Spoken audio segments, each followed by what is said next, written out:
organization. But in order for my white prospects to feel comfortable, I have to have somebody who works for me, mind you, who is white with salt and pepper hair, attend the meeting with me to gain trust from the other white prospect. Remember, a guy who works for me, not a guy that I work for, that I have to bring him to a meeting, a prospecting meeting, so that this woman feels comfortable. This white woman feels comfortable with this black professional sitting in front of her, who, by the way, is the founder of this organization, who provides her organization with the solutions that it enjoys. And so, you know, that's what this article is about, those experiences. But it's not just about the disparities, Eric. I'm a guy that likes to talk about, tell me how we arrive at a solution and what that solution is. Right. So we also talk about solutions as well as to how we can begin to shift our own thoughts and shift our own behaviors and shift, you know, our approaches to things as it relates to race relations, and not just race relations in the community, but race relations in the marketplace. Welcome to the Rockstars Rocking podcast, powered by Voluntary Disruption, a show dedicated to people who are crushing their business and life goals. These are bite-sized conversations with leading rock stars in their respective industry who are pumped to share their story to help drive you to the next level. So, are you ready to rock? Speaking of rock stars, here's your host, Eric Silverman.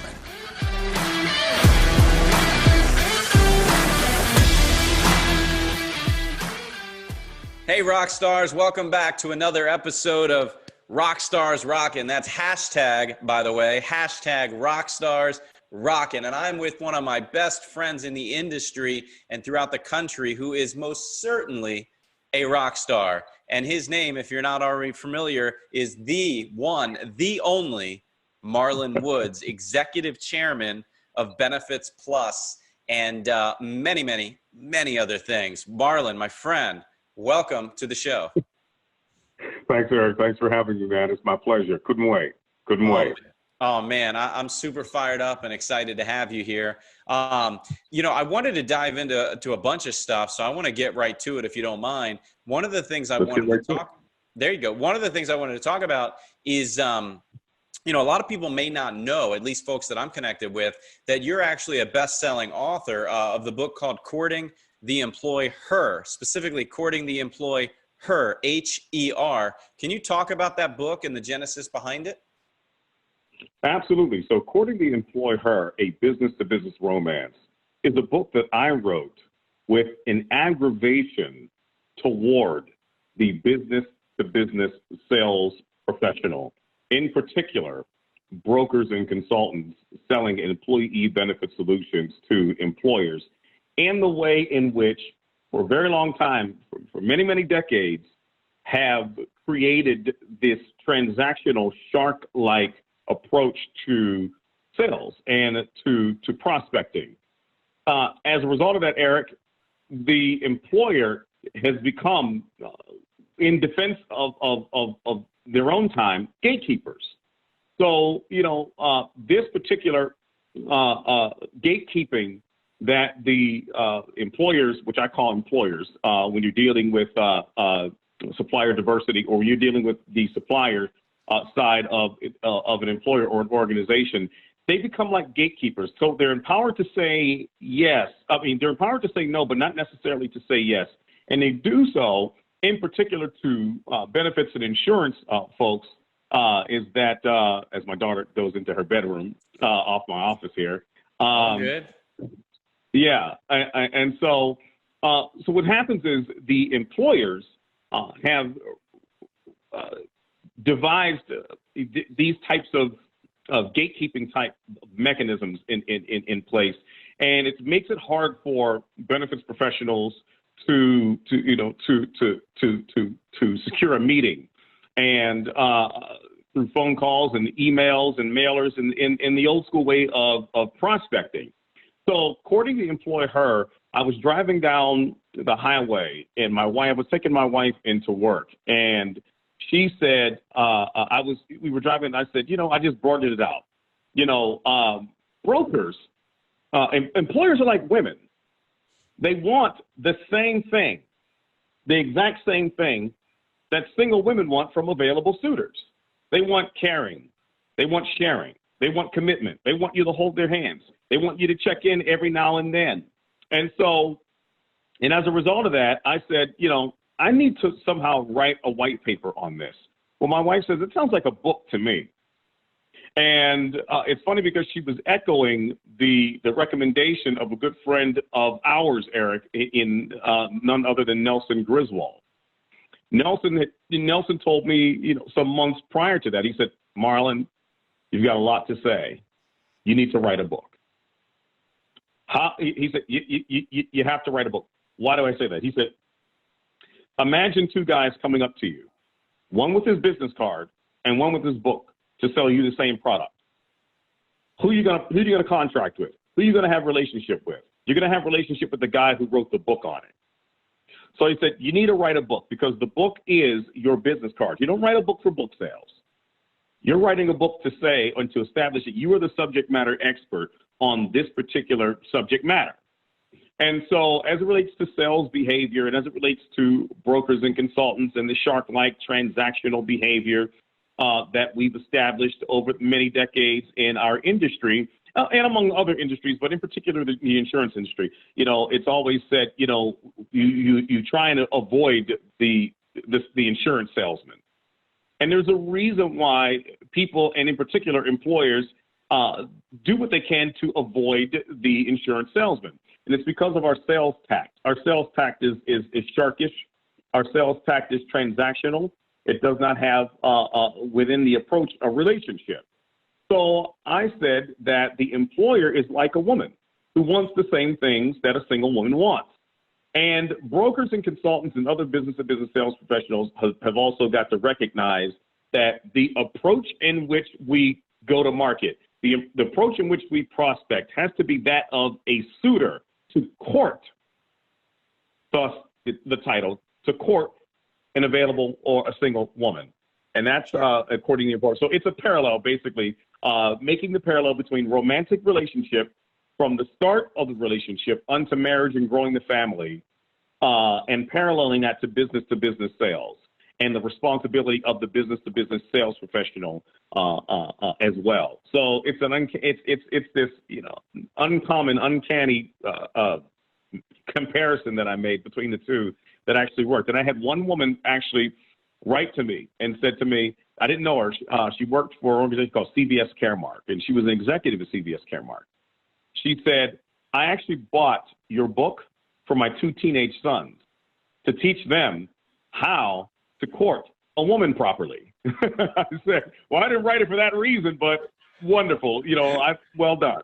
That's funny. Well, look, at the end of the day, I think you'd agree. A lot of business professionals, particularly salespeople, they try to go in and ruin the marriage, for lack of a better word. They go into a business and they have established relationships and connections, marriages, if you will. And instead of, as you said, courting, they just immediately try to go in and drive a wedge that between the two parties. And it doesn't typically work. So there is a very much a courting process. So I totally love that message, and I think it makes clear sense. Let me ask you about your community involvement, Marlin. I mean, my gosh, when you look at your LinkedIn profile, and I know there's stuff that it isn't even listed, quite candidly. You have a list of like the who's who of boards that you've been asked to sit on, that you volunteer on, and that I don't even know, maybe some of them you are even a paid board member. But the reality is you're just huge in the community with economic empowerment, community involvement, and engagement in the community. Talk about that for a couple minutes. Sure. Well, for me, my ultimate responsibility is the give back. With each success or each level or plateau that I arrive to, is also an equal responsibility to pull someone up onto their next plateau. And then the best way in doing that, besides volunteerism on the street, is at the board level of organizations who are really moving the needle for community advancement, community empowerment, community economic development, and so on and so forth. That's in healthcare, that's in human relations, that's in education, that's in all sorts of types of health and well-being, such as cancer and heart health. So, as it relates to lifestyle, so all of these portions of life, these dynamics of life and of living, I feel is my responsibility to provide a higher quality of life for the masses. Instead of one at a time, I can affect the masses at a time, merely having influence into the culture of an organization from a board responsibility or a board role. Some of these boards I have responsibility. I sit on the board of directors of the American Heart Association, and on that board I am the chair of executive leadership, and that's primarily responsible for corporate CEOs and other executives in the C-suite to become engaged with the American Heart Association from a funding standpoint, and so to pull teams together of this level of professional, that being the chief executive and members of the C-suite, to get engaged with the programs and services from a sponsorship approach. That allows heart health research to be expanded upon for solutions and for treatments that we know not of as of yet, but that the funding is making possible for these types of research to happen, for these types of innovative treatments to be performed. So, from community advancement from a lifestyle standpoint, I sit on the board of governors of the Rivers Club in Pittsburgh, which is a private executive and athletic club, to create a culture, an inclusive culture of high quality lifestyle and high quality living. Which is, a fun thing to do. When you come into the Rivers Club, the Board of Governors photographs and headshots are on the wall there, the main wall. So it's really cool when someone comes in and they see, your face up there, and Board of Governors, and like, Marlin Woods, you're on the Board of Governors here? And it's like, yeah, I'm on the Board of Governors here. And so it's really cool, and so, yeah, I'm leadership, and yes, I am helping to create the culture that you're enjoying so much. And so, and then, and there are many others. I am a commissioner with the Allegheny County Human Relations Commission in Western Pennsylvania. And the Human Relations Commission is a board of 6 commissioners whose responsibility is to secure inclusion and equality for those in housing and employment and in public space occupancy, that there is no discrimination and that there is access to these types of things, where as we take cases, it's a board of attorneys, to which I'm the only non-attorney on that commission. In fact, there's 2 of us that are non-attorneys. The rest are attorneys there. And so, we're just securing, again, high quality living in the community for, from a non-discriminatory practice and aspect of community living. From that, and then there are many others. I sit on, sure. If you would look at my LinkedIn, several others, from, cancer institutes to, you name it, education schools, and so on and so forth. But it's all about this economic community engagement, development, and a high quality of life. I truly believe in everyone, the least of these to the most considered of these, living the highest quality of life, qualities of life available to live, because there's enough to go around for everyone, regardless of some of the narratives that are out here that, there's only a portion available. That's just simply not true. And so, it's my responsibility to inspire and to open up opportunities in a community like dynamic or approach, to my give back. So I can talk all day on that one. It's one of those things that's passionate and near to me, which is why if you look at my LinkedIn, it's like, sheesh, where does he find his time? And so, Right. I have an admin for that, and it's priority by priority. So, it works. Yeah.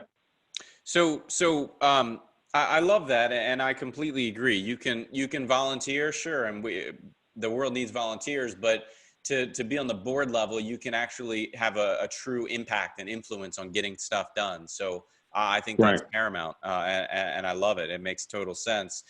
Let me ask you, speaking of community, and you're in a I don't know where it ranks. I'm sure you do, but in Pittsburgh, I would call that a big city. But I'm in the Baltimore Mhm. area. I don't know the differences size-wise. That's not my lane. But you're in a big metro area. Dare I ask you? Like, I got to be honest. I'd love to hear your opinion on what's happening in our world, man. We live in some scary times. We have been for many years. It's not new, but there's been a Mhm. new there's Yeah. been a new light shed on our culture, our world, with respect to recent events that just coincidentally with COVID, but have nothing to do with COVID. So I don't want to talk about COVID. I want to talk about your opinion and what's going on in the world with respect to BLM, Black Lives Matter. And quite candidly, maybe you can highlight some of the things you talked about in a recent article that you were interviewed for in one of the most prestigious industry trade publications that we know of, Benefits Pro Magazine, with our good friend, editor-in-chief Paul Wilson. Can you touch on that a little bit? Share your insight and guidance? Sure. So as we all know, we're in perilous times. We are in an era by which seems unique or seems unprecedented, but the reality of the matter is that we are not in a new. We've seen this before. The difference with this is that other communities are joining the conversation. They're reaching out to understand now the experience of the African American in this country on a personal level, more so than an overall community level. From an overall community level, you look at things and you make certain judgments that they seem to be just fine. They're given, they're afforded the same opportunities as everyone else. It's not, anyone else's fault that they're not progressing or achieving, or, they're in poverty or whatever the disparities are. It's because of this, this overview of the community, the African American community itself, rather than the individual by individual experience. Because now we're talking to the corporate executive. Now we're talking to the multi-million-dollar entrepreneur. Now we're talking to guys and gals who we wouldn't expect to have experienced measures of or levels of racism like whom we would deem the typical African American prototype would. But when you're recognizing and realizing that the executive of a Fortune 500 organization is being pulled over and profiled, just like some of the boys in the hood, and that there is no difference there. Now it makes you pay a little bit closer attention to what's actually happening.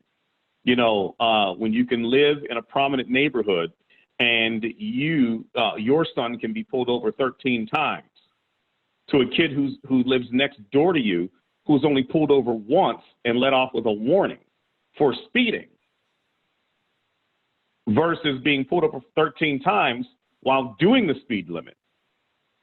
And this is the kid of a prominent judge, or a kid of a prominent businessman, or an entrepreneur who is a multimillionaire, or a venture, a capital professional who has multiple organizations or multiple companies.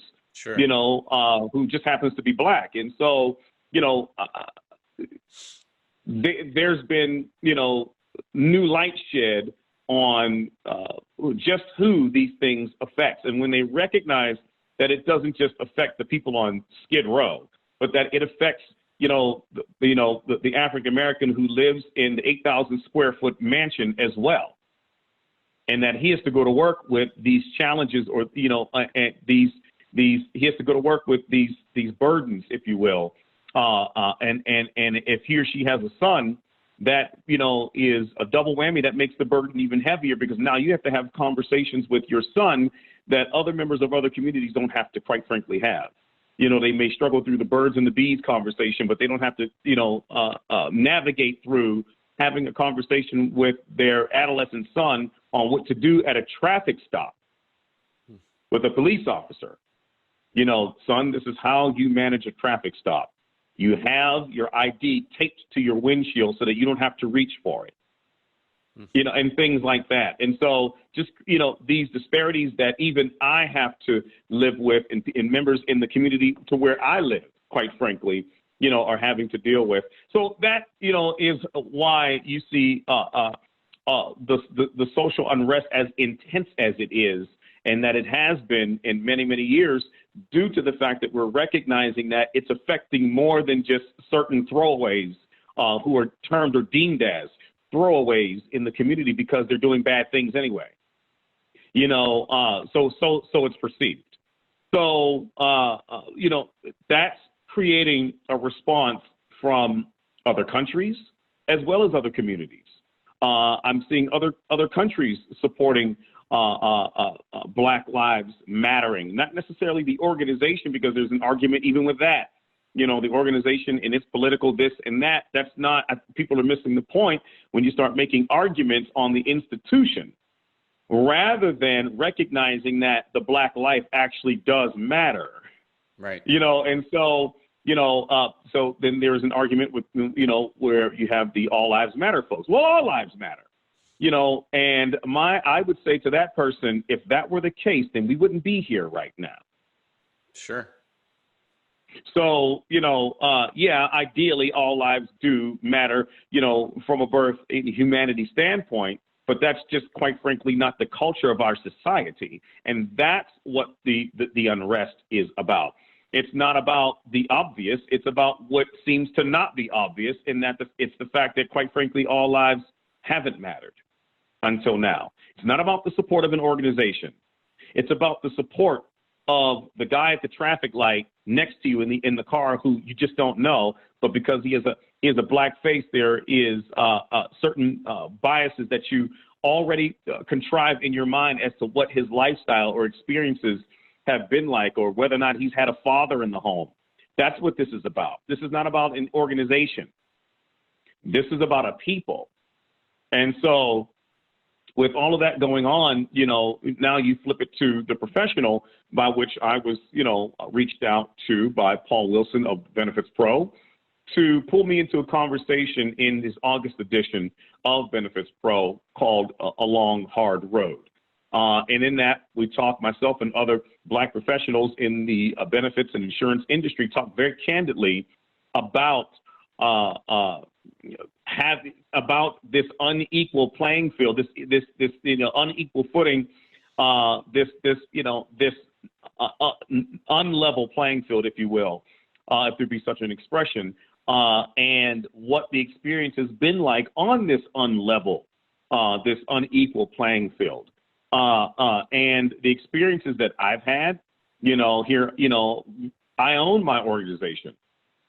But in order for my white prospects to feel comfortable, I have to have somebody who works for me, mind you, who is white with salt and pepper hair, attend the meeting with me to gain trust from the other white prospect.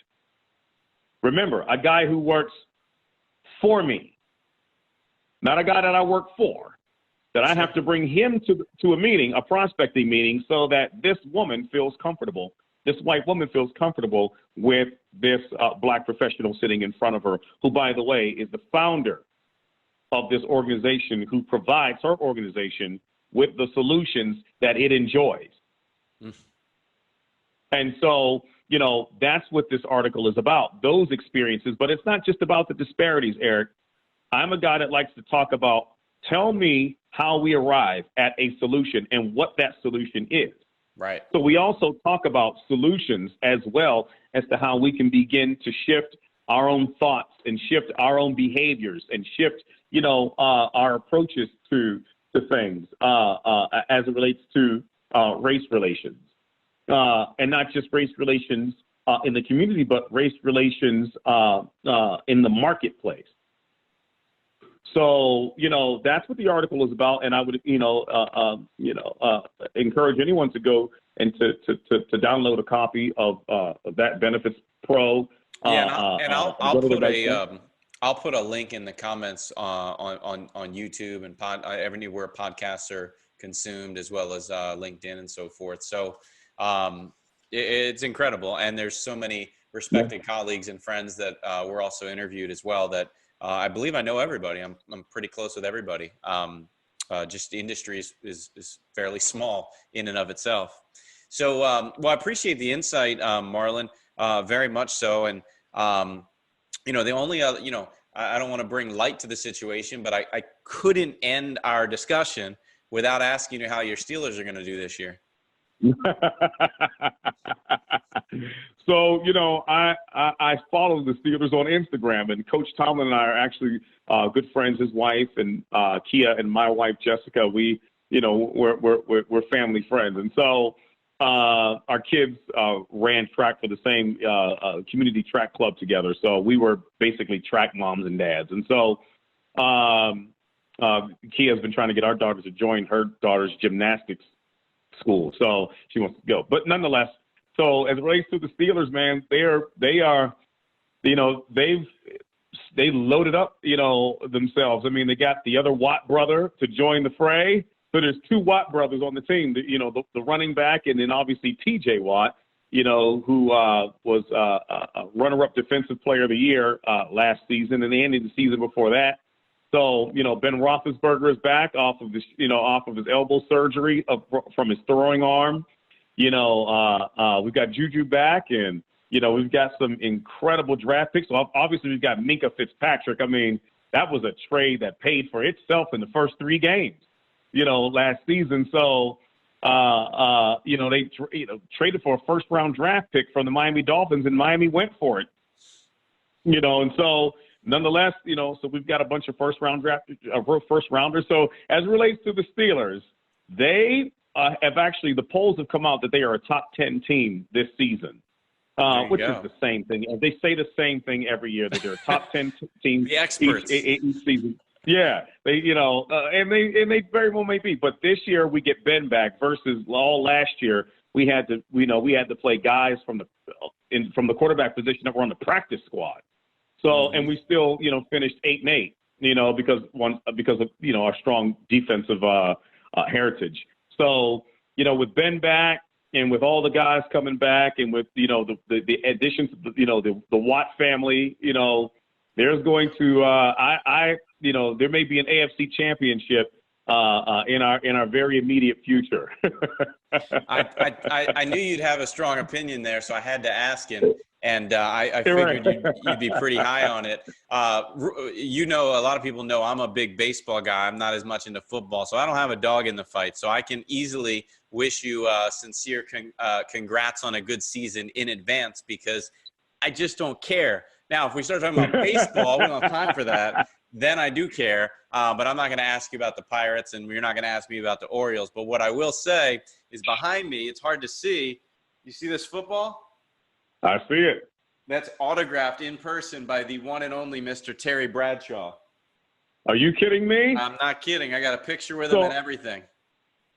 You know what, Eric? You are a better man than me. I tell you what, born and raised in Pittsburgh, have met every single historic Steeler, from pictures from Franco to all of them, to Lynn Swann. I have never met Terry Bradshaw. And he's a funny dude. And that is something that I have always wanted to do, was meet Terry. I've met all the rest of them. They live in Pittsburgh. They own crazy mochas. I mean, you go in and you see them, so you go in and you see them all the time. These are Hall of Famers. You go in and you see these guys. I have never met Terry, and I've always wanted to meet Terry. So, but in the way of the Pirates here, I just joined. We're talking about the community boards. I just recently joined the Allegheny Health Network Cancer Institute board, advisory board for Allegheny Health Network. And on that board with me is the president of the Pirates, Travis. So Travis and I are on the board together of the Allegheny Health Network Cancer Institute.